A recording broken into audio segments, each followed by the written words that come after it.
could still smell it in my hair after he had gone. A powerful mixture of Old Spice and beer, of course. Then Mom closed the door, and he stood there in front of it, muttering something, and then staggered into the taxi that was waiting for him. That was almost a year ago. I take my penknife out of the desk drawer and turn to face the box. It doesn't smell only of oil, but also as if it was kept in a cold hold under stacks of oranges and soap. I stick the blade of the knife into one corner and calmly slice through the cardboard. 2 coal-black eyes stare at me from the depths of the box through a mass of hay and crumpled newspaper. A sharp, curved beak looks as if it's snatching at me. I jump to my feet and my heart skips a beat, and my knees wobble like they're about to fall off. I take cover behind the desk, bend a little, and try to figure out what it is. I can make out 2 wings from behind the straw, poised for flight. It's a stuffed falcon, with a gaping beak, beady black eyes, and sharp claws firmly clutching a piece of red volcanic rock.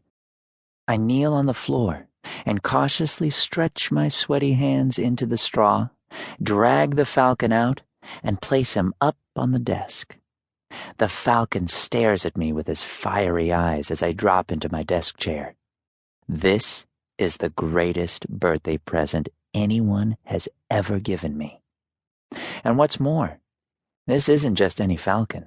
No ordinary stuffed falcon that anyone could pick up at an antique shop covered in dust and muck.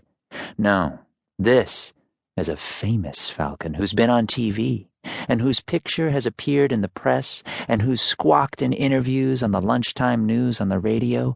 This is Christian the Ninth, in person. Well, what's left of him.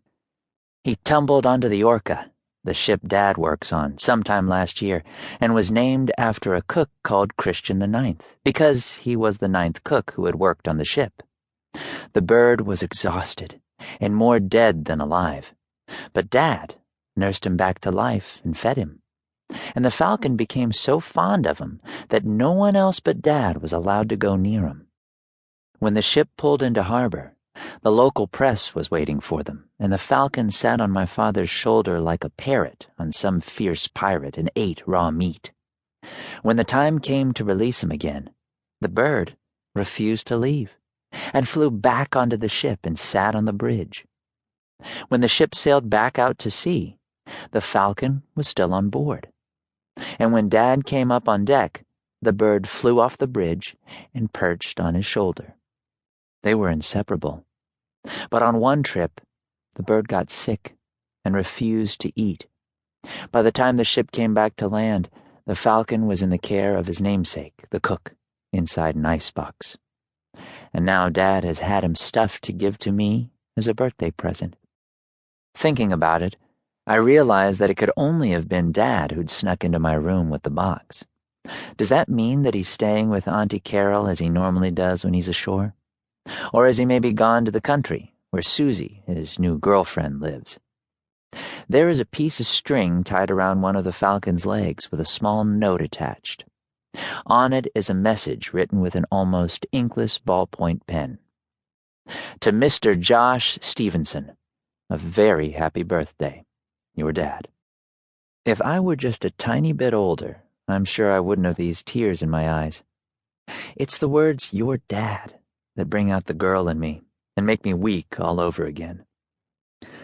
Even though I'm 13 years old and shouldn't be like this, I'm still not old enough to be able to pretend I don't feel anything.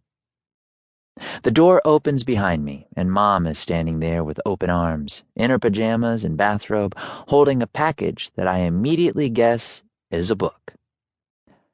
"You're not seriously thinking of giving birth in this weather, are you?" she shouts, pulling me into an embrace. Then she looks at me with a scrutinizing air as if I were a newborn in her arms and she were trying to find some family trait, some proof that I'm definitely hers and no one else's. Is it really 13 years? Imagine, 13 years. She sighs, all misty-eyed. It's a constant source of puzzlement to her, how the years have flown since the day of my birth. Every birthday she repeats the word.